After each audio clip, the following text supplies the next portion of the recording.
Superheroes are supposed to be the best humanity has to offer, but even they are not immune to making the wrong decision here and there, because just like my hero Hannah Montana said, nobody's perfect. Superman once destroyed an entire neighborhood consciously without warning the residents, but he did it for a reason. This is one of those things that is so bonkers you have to laugh. In Action Comics 8 from 1939, yes, we are going that far back. In this comic, Superman is fighting crime in an underprivileged neighborhood. While he is there, he sees that the neighborhood is just overrun with criminals and bad things. These three boys from the neighborhood are saying to him like, "Wow, I want to be you someday," and Superman says, "It's not entirely your fault that you're delinquents, it's your poor living conditions. If there was only some way I could remedy it." What is Superman left to do? Start social programs? Get donations together for those in the neighborhood? Use political pull to get the government to help? No, those would take too long. The best course of action here to get immediate results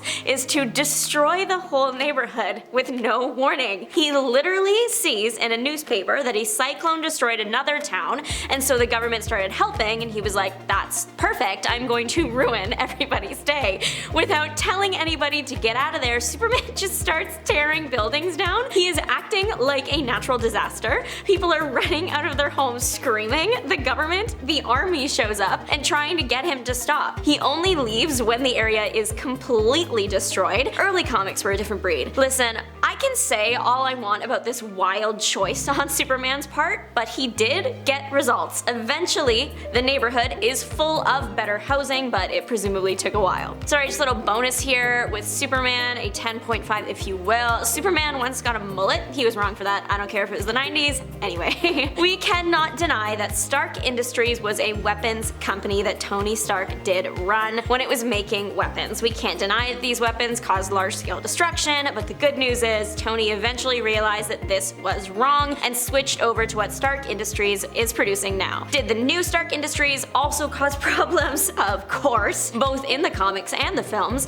but thankfully not weapons of mass destruction problems anymore. That's all I'm gonna say about this one, because Tony was in the wrong doing that, but he realized and grew as a person, and we love that for him. Scott Summers has done some things he's not proud of, like, for example, leaving his wife and child to get back with his ex-dead ex-girlfriend. Jean Grey and Scott Summers were the it couple of the X-Men, then Jean died and Cyclops mourned and moved on with an exact replica of her, Madeline Pryor. Literally, exact replica. She was a clone of Jean. Her and Scott, they fall in love and then they have a child. Scott is showing some signs that he's not like super happy in the marriage, but he sticks by his wife until his ex-girlfriend comes back from the dead. When he hears of that, he leaves Madeline and his young son to go see Jean. Horrible look for Mr. Scott Summers, sir, you should have not done that. There was even a panel with Madeline looking sadly at a picture of Scott holding their baby, and it is so heartbreaking. Scott did eventually try to call Madeline, but by that point she was over him and changed her number. Mr. Fantastic wasn't always a stellar husband. Is he perfect today? No, but he is a significantly better version of himself than the earlier version of himself. The early Reed Richards hated women. He would constantly belittle Susan and speak to her rudely, tell her wives should be kissed, not heard, asking her to stop talking like all the time. Though the attitudes he was showing were common for the time, that doesn't mean it was right, and it does mean that the comics aged like milk and are a stain on the character's history. He also at one point was trying to rile up a mind-controlled evil Susan, and then to try and snap her out of the mindset, he decided to make contact with her face using his hand. Whether or not the situation called for that kind of thing is up for debate, but for sure that panel has made him look bad. Hank Pym was once a beloved character, and then he laid hands on his wife too and was never really seen the same. He was apparently not completely himself when he did it, that was retconned later on, but he did it and it's not a good look, and he has shown aggression in the past which made it, again, look at all even worse. The actions did have repercussions on the character's life, like getting kicked off the Avengers and getting divorced and having this brought up all the time. But it was wrong. Janet did not deserve it. Pym also created a fake threat to make himself seem more like a hero. He made a robot with a secret failsafe only he knew so that it would attack the Avengers mansion.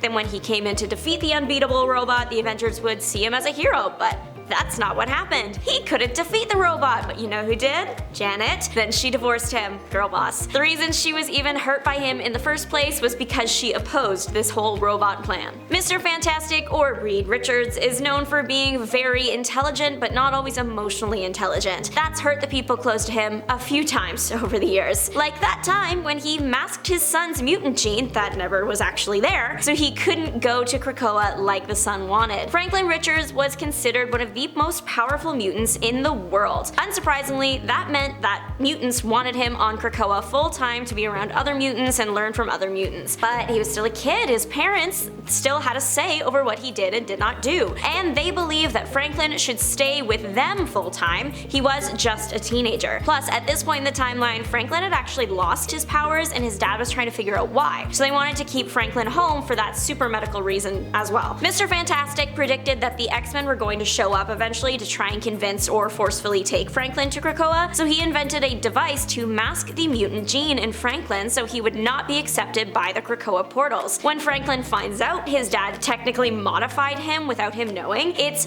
a heartbreaking moment for both. The real kicker here, Reed didn't even need to do all that. Franklin was never a mutant anyway. All that harm done to this father-son relationship for absolutely nothing. The Invisible Woman does call Mr. Fantastic out though for trying to mask his son's mutant gene, literally stating to him that what he did was wrong. There's a good balance there. Dr. Hank McCoy has done a lot of good. He also created a dangerous tech that immobilized a villain so that he wouldn't be hurt by another mutant team, because if he's not a threat, then they have no justifiable reason to cause that death. But the real reason Beast did it is because this villain happened to be the son of a country's leader, and Beast wanted that country to be indebted to Krakoa. The country developed a plant-based biotech that could help cure people and make the average human more powerful. Krakoa was making its money and had agreements with countries around the world because they were the only place that had special plants to cure serious illness, so this plant tech was looking like major competition. To preserve Krakoa's export, Beast lobotomized the villain using their tech. Brutal all around. This plan is already the perfect shade of morally gray, but then of course it goes wrong and it gets worse. The virus, the dangerous plant biotech, was in fact very dangerous and went haywire, infecting people all over that country and causing serious damage. It was an accident on Beast's end, but it was a costly accident that should have resulted in some sort of jail time. Tony once cloned Thor, and many regard it to be his biggest mistake. The reason he cloned Thor was to use him while he was fighting Captain America. It was when they were fighting about the Hero Registration Act stuff. Tony wanted to add even more edge to the cloned god, somehow try to make a god more formidable of a foe. To do that, he added Stark Tech Cybernetics. This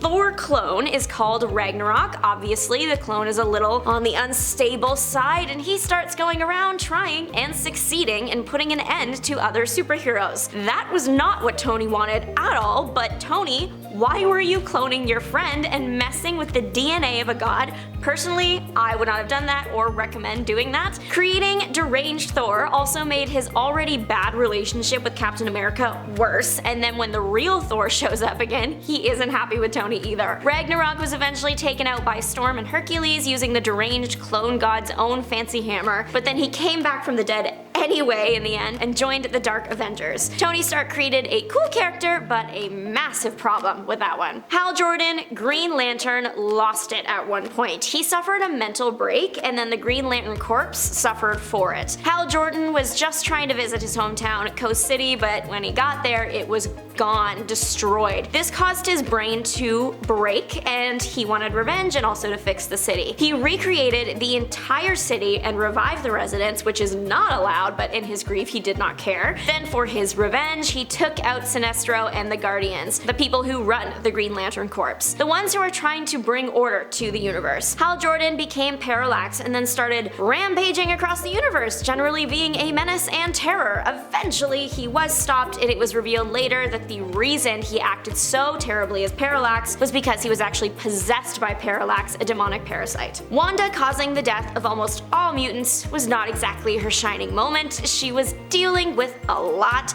The whole thing with her not kids and her brother and her father figure and her teammates and her husband. A mental break was to be expected, but that doesn't excuse wiping out an entire genre of people, lots of whom don't even know you personally. She also took out a couple Avengers during this period, including Vision, Ant-Man, and Hawkeye. Big thumbs down all around. The mutant population was nearing 1 million, and by the time Wanda finished her sentence, that number dropped to around maybe 10 to 15% of what it once was. Wanda has a bigger B count than some villains. Wanda may have said no more mutants, but that doesn't mean she meant that she wanted to steal the life of every mutant. Instead, it was intended to be like a hex spell thing to remove mutant abilities. The problem here was that lots of mutants' lives are attached to their powers, so when you take the power away, you take the life away. Others just pass kind of from aftershocks and stuff like that. It was bad, and is generally referred to as M-Day. The few mutants that did survive, they had to now figure out how to live in a powerless body. Thankfully, everything did go back to as normal as possible. Lots of mutants were revived, and pretty much everyone got their powers back in a variety of different ways. Wanda was also able to patch up her relationships with the Avengers and the mutants, but it was tough, and not everyone trusts her to this day. Thanks so much for watching, and don't forget to like, subscribe, and make your mark on the comment section down below. This is Juliana, signing off. Bye!